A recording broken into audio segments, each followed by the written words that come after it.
अन्नाच्या खाद्याला खांदा लावून आम्ही या ठिकाणी काम केलं. आज साहेब अत्यंत दुःख होते. अन्नाचा आशीर्वाद आज आमच्या पाठीमागे नाही, पण निश्चित तुमचा आशीर्वाद आमच्या पाठीमागे राहणं गरजेचं आहे. आम्ही कोणत्याही संकटाला घाबरणारे माणसं नाही सर. छातीला छाती लावून लढणारे सैनिक आहोत. आम्ही गावागावात या कार्यक्रमाचं निमंत्रण देण्यासाठी जात होतो.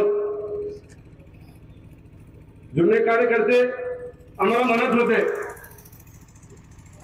डॉक्टर साहेब खरं तर हा निर्णय 10 वर्षापाठी तुम्ही घ्यायला पाहिजे होता.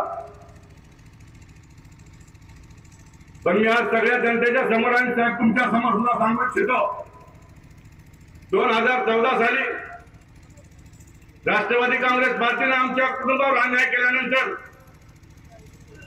या देशाचं नेतृत्व आदरणीय गोपीनाथरावजी मुंडे, कैलास पाटील यांनी भारतीय जनता पार्टीमध्ये येण्याचं आम्हाला निमंत्रण दिलं. पण धोंडगे कुटुंब हे बैमान कुटुंब नाही. अण्णांनी मला विचारलं, डॉक्टर असं असं मुंडे साहेबांचा निरोप आहे, या तालुक्याचं भाजपचं नेतृत्व, मी आज या ठिकाणी त्यांचं नाव सांगणार नाही, त्यांच्या घरी अण्णांनी मला बोलवलं. मी त्या नेत्याला सांगितलं, साहेब ही धोंडगेची अवलाद बैमान नाही. या महाराष्ट्राचं नेतृत्व, या जिल्ह्याचं नेतृत्व ज्यांनी 2009च्या निवडणुकीमध्ये आपल्या अंगावर चप्पल खाऊन आम्हाला निवडून आणण्यासाठी अख्खं कुटुंब, अमिताभ भाभी असतील, आदरणीय अशोकराव चव्हाणांची ताकद आमच्या पाठीमागे उभी राहिली. लोकसभेची निवडणूक आम्ही अशोक चव्हाणांच्या विरोधात लढू शकणार नाही. आणि इतकी बैमानी धोंडगे कुटुंबामध्ये नाही. आणि आम्ही त्यावेळेस निर्णय घेतला की ही निवडणूक आपण या ठिकाणी आघाडी सोबतच राहायचा निर्णय झाला. योगायोगानं पुढे आदरणीय मुंडे साहेबांचं या ठिकाणी दुःखद निधन झालं आणि हा प्रवास आजपर्यंत पुढे आला. पण या मतदारसंघामध्ये साहेब वाईट प्रवृत्ती इतकी आहे आणि एकच वाईट प्रवृत्तीचा इथं माणूस आहे. आणि इथं पक्षालाही, मी राष्ट्रवादी पक्षालाही दोष देतो. या जनतेने ज्यांना पाडून आमदार केलं त्या माणसाच्या विरोधात तुम्ही जर या ताकद या मतदारसंघात देत असाल तर या मतदारसंघाला लोह्याच्या निवडणुकीमध्ये दाखवून दिलं होतं. पण हे इतकं जनावर खराब आहे साहेब, हिरवं रान दिसलं तिकडं पळते. या ठिकाणी राष्ट्रवादीमध्ये आल्यानंतर आता इथं सत्ता येणार नाही म्हणल्यानंतर उद्धव साहेबांच्या हस्ते यानं गांजा बांधला. त्यावेळेस मला अण्णाचे शब्द माहित आहेत. अण्णा म्हणायचे, उद्धवजी तुम्ही इतक्या खराब जनावरला गंडा बांधलाय, याला गंडा काय चाकरीने बांधलं नाही तुमच्याकडे हे राहिना. आणि खरंच ते जनावर अजून दुसरीकडे सुटलं. म्हणजे सतत गुंगाऱ्या देत सत्ता कशी मिळेल याला मतदारसंघाची देणं घेणं नाही, याला इथल्या जनतेची देणं घेणं नाही. जलंभर बीजेपी मध्ये राहतो म्हणलं, तिथं वारकर गुरुजी आहेत, मरू येतो राहतो म्हणलं, मरू येतो. पण मी या ठिकाणी या सर्व जनतेच्या साक्षीने तुम्हाला शब्द देऊ इच्छितो, या मतदारसंघामध्ये की जी पैशाची वाईट प्रवृत्ती लागलेली आहे, दारूची वाईट प्रवृत्ती लागलेली आहे, हे या मतदारसंघाला कीड लागलेली आहे साहेब. शेवटचे 5 दिवस या निवडणुकीमध्ये या मतदारसंघातील मतदारांना भरून आपली मताची झोळी मागण्याचं काम या 10 वर्षामध्ये दाजी भाऊजीने केलं. निश्चित या पुढच्या काळामध्ये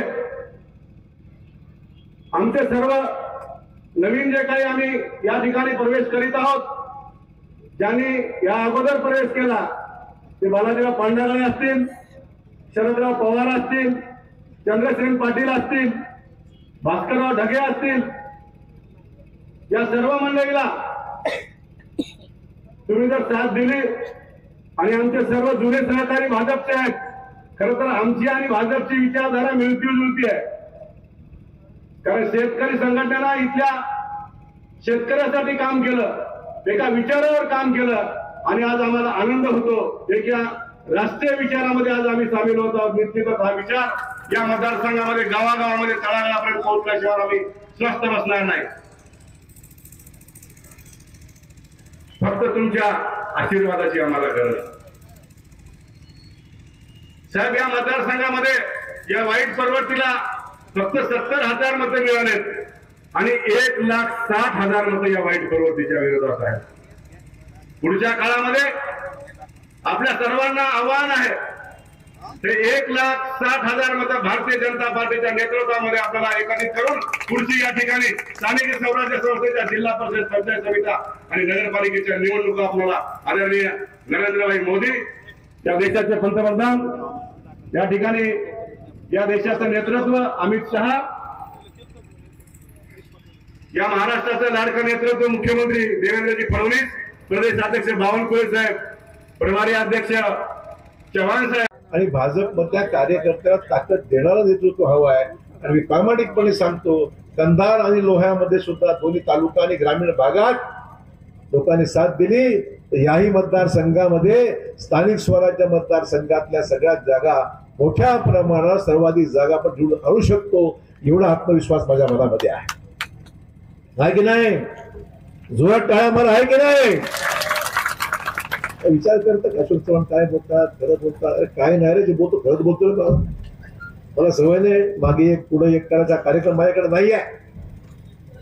हा कार्यक्रम माझ्याकडे नाही. एकदा शब्द दिला म्हणजे आलेला आणि मी प्रामाणिकपणे शत्रुघ्न हंबर्डेचं काम केलंच आहे, म्हणजे त्याला काही शंका नाहीच आहे, मला विषय नाही. पण त्यांच्या अगोदरच्या उमेदवाराचं काम सुद्धा प्रामाणिकपणे अशोक चव्हाणांनी केलं होतं, हे सुद्धा मला मुद्दाम नमूद केलं पाहिजे. बैमानी कधी करणारा माणूस नाही, रक्तात नाही आपल्या. शब्द दिला म्हणजे दिला, त्या शब्दाला जागणारे माणसं आम्ही आहोत, म्हणून लोकांमध्ये आमची इज्जत आणि किंमत आहे असं मला वाटतं मित्र. त्यामुळे जो शंकरराव चव्हाणांचा ब्रँड आहे, जे नाव आहे आणि कर्तृत्व आहे मित्र, नांदेडची जनता मरे पण विसरू शकत नाही याची मला जाणीव आहे. आणि म्हणून फार मोठ्या अपेक्षा आपल्या आहेत. जिद्दीने कामाला लागू. एक विकास शृंखला आपल्याला जर साध्य करायची असेल तर नगरपालिका, जिल्हा परिषद, पंचायत समित्या, महापालिका या सगळ्या स्थानिक स्वराज्य संस्थांच्या निवडणुका सुद्धा लहान लहान माणसाची, गरीबाची कामं त्या नगरपालिकेत पडतात. आमदार खासदार नंतर कामं पडतात. लहान लहान जी कामं असतात त्या सगळ्या लोकल बॉडीच्या ह्याच्यात पडतात. आणि म्हणून या संस्था सामान्य माणसाच्या हित जोपासणाऱ्या संस्था असल्या पाहिजेत. जो माझा कार्यकर्ता अनेक वर्ष झेंडा घेऊन खांद्यावर फिरतोय त्याला संधी द्यायची ही वेळ आहे. आणि म्हणून मला वाटतंय तुम्हाला अजून काही सांगण्याची आवश्यकता असं मला वाटत नाही. तुम्ही सर्वांनी मनापासून जर काम केलं या सगळ्या इलेक्शन मध्ये आपण निश्चितच यशस्वी राहू. समोर काय आहे? India block. मला सांगा, ही इंडिया मी फार जवळून पाहिलेली आहे. म्हणजे भाजपमध्ये कदाचित माझ्यासाठी एकटाच नेता असेल की ज्या तिकडची बाजू माहिती आहे. मला तिकडची माहिती आहे, इकडची माहिती आहे. दोन्ही बाजू मला माहिती आहेत. इंडिया ब्लॉक मध्ये काय अवस्था आज आहे? ममता बॅनर्जीचा सूर वेगळाच आहे, आम आदमी पार्टीचा सूर वेगळाच आहे. दिल्लीमध्ये काय चाललंय? दिल्लीचं इलेक्शन चालू आहे. उद्धव ठाकरे आप बरोबर आहेत, काँग्रेस बरोबर नाहीत. जम्मू काश्मीरचे मुख्यमंत्री आज उमर अब्दुल्ला पंतप्रधानांची तारीफ करत आहेत. ते पंतप्रधानांच्या विकासाची कामं जम्मू काश्मीरमध्ये झाली, त्याची प्रशंसा कोणी करत असेल तर उमर अब्दुल्ला देशाच्या पंतप्रधानांनी सुद्धा मुक्तपणे प्रशंसा करत आहे का इंडिया ब्लॉक मध्ये? इंडिया ब्लॉकला ही जाणीव झालेली आहे की आपण एकत्र काम करू शकत नाही. प्रत्येक राज्यामध्ये 3-13 वाजलेले आहेत. आणि मग यांच्या मागे राहून आपल्याला काय साध्य होणार आहे? नाही, दिवस बदलले. विकसित भारताची कल्पना मोदी साहेबांनी मांडली. निश्चित टाइम टेबल दिला की 2047 पर्यंत विकसित भारत, विकसित महाराष्ट्र, आणि आम्हाला तर विकसित महाराष्ट्रामध्ये विकसित नांदेड आणि विकसित कंधार काय स्वप्न आहे प्रत्येकाची. साहेब पाणी मिळालं पाहिजे, साहेब रस्ते झाले पाहिजे, साहेब घरकुलं मिळाली पाहिजे. साहेब भाऊ 20 लाख घरकुलं महाराष्ट्राला मिळाली आहेत. 20 लाख. आतापर्यंत 2-2, 3-3 घर मिळायची गावाला. नवीन यादी चालू आहे आता बघा. प्रत्येक गावाला 100-200च्या आसपास घरकुलं मिळत आहेत. 20 लाख घरकुलाचा निर्णय प्रधानमंत्री आवास योजनेमध्ये आपल्या सरकारने घेतला, केंद्र सरकारने घेतला. पैशाची कमतरता नाही. अनेक विकासाच्या संकल्पना घेऊन आज महाराष्ट्रामध्ये गुंतवणूक वाढली पाहिजे. मुख्यमंत्री दावोसला जाऊन आले आणि त्यांनी सांगितलं की कोट्यावधी रुपयाचे करार करून मुख्यमंत्री ज्यावेळेस वापस आले त्यावेळेस त्यांनी हे स्पष्टपणे सांगितलं की हे करार फक्त मुंबई पुण्यापुरते नाहीत, तर राज्यातल्या प्रत्येक विभागामध्ये उद्योग आले पाहिजे. उद्योग आला म्हणजे गुंतवणूक येईल, गुंतवणूक आली म्हणजे रोजगार मिळेल, नोकऱ्या मिळतील, त्या भागाच्या विकासाकरता पैसा मिळणार आहे, शाश्वत विकास होणार आहे. ही भूमिका महाराष्ट्राच्या मुख्यमंत्र्यांनी जाहीरपणे घेतलेली आहे. आणि मग आम्हाला अजून काय पाहिजे? मग आम्हाला कंधार लोह्याच्या माणसाला काय पाहिजे? साहेब पाणी मिळालं पाहिजे, शेतीला पाणी मिळालं पाहिजे, आमचे रस्ते झाले पाहिजे, आमच्याला घरकुलं मिळाली पाहिजे, समाज मंदिर झालं पाहिजे, विम्याचे पैसे मिळाले पाहिजेत. काय नवीन मला थोडी आमची जी विकासाची भूक आहे, आपण मतदान कशाला करतो? ती विकासाची भूक आमची पूर्ण झाली पाहिजे. पुढच्या आगामी 5 वर्षामध्ये सरकार जे आपल्याला मिळालं आहे, लाडकी बहीण, आमच्या लाडक्या बहिणींचे 2,000 रुपये टाळ्या मारून आभार मानले पाहिजे लाडक्या बहिणींचे. या सरकारला खरी ताकद दिली असते महिलांनी दिली. आणि मला सांगायला आनंद आहे, त्यांना पैसे निवडणुकीच्या आधी पण मिळालेच, तर पुढचे पैसे चालू झालेले आहेत, म्हणजे थांबलेले नाही. पुढचे पैसे सुद्धा चालू. लोकांना वाटलं पण निवडणुकीपुरते बोलले निवडणूक झाली बंद होऊन जाईल, तर निवडणूक झाली तरी सुद्धा महिलांना पैसा मिळतोय. लाडकी बहिणीचे पैसे मिळत आहेत, 3 सिलेंडर आता मिळणार आहेत. जेवढ्या योजना जाहीर केल्या, तुम्ही तेलंगणामध्ये जाऊन बघा, योजना बंद झाल्या. कर्नाटकाच्या योजना बंद झाल्या, तेलंगणाच्या बंद झाल्या, हिमाचलच्या बंद झाल्या. मित्रहो, तसं काम तर आपण केलं नाही. जे बोललो ते आपण करून दाखवलं. आणि त्यामुळे लोकांचा विश्वास या महायुतीच्या सरकारवर आहे. हे सरकार फक्त बोलणार नाही, प्रत्यक्षात जे बोललो ते करून दाखवणार सरकार. अध्यक्षांनी मला सांगितलं नोंदणी करा. पक्ष कशा करता?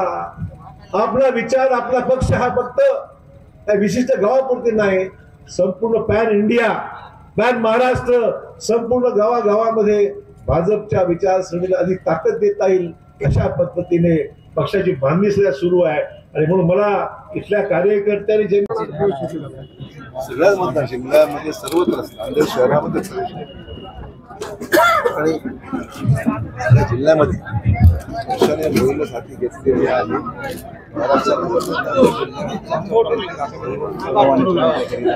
कार्यक्रम जोडण्याचं काम केलं पाहिजे. जिल्ह्यामध्ये मोठ्या आम्हाला कार्यकर्ते जर म्हणले की स्वबळावर लढायचं नक्की करू इच्छितो. आम्ही काही त्याला रोखलेलं नाहीये. शेवटी कुठल्याही निवडणुका लढत असताना कार्यकर्त्यांची काय इच्छा आहे या लक्षात घेऊन निर्णय. माझा इच्छेचा प्रश्न नाहीये. कार्यकर्ते म्हणजे लढवा.